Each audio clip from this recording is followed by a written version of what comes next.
Alright, so we want to find all zeros of f of x, knowing that we have at least one zero of I. So let's go through and synthetically divide and see what happens. So we have I, and then 1, negative 1, negative 5, negative 1, negative 6. Bring down the 1. 1 times I is I, so I have negative 1 plus I. Negative 1 plus I times I, so I got to distribute I to each one, so I would have negative I.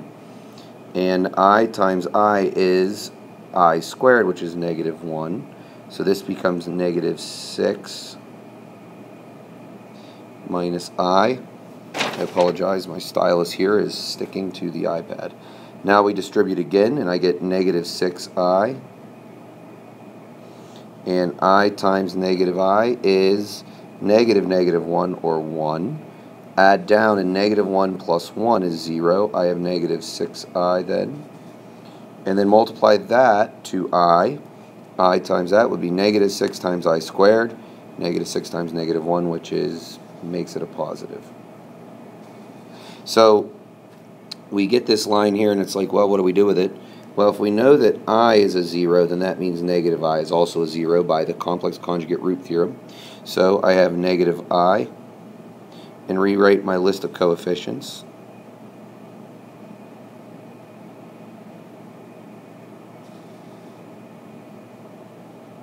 Drop down 1. 1 times negative I is negative I.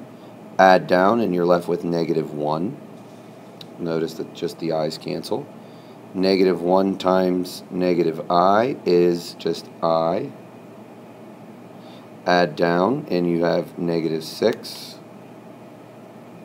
Negative 6 times negative I is 6I. Add down, and 0. And, well, look at all the imaginaries are gone, and we have x squared minus x minus 6. Set that equal to 0. And I think if you could factor correctly, I'm going to bring this up here, we would have x minus 3, x plus 2, and therefore 3 and negative 2, and then also plus or minus I. Did we find them all? Well, there was a degree of 4, and we have 4 of our zeros. Job well done.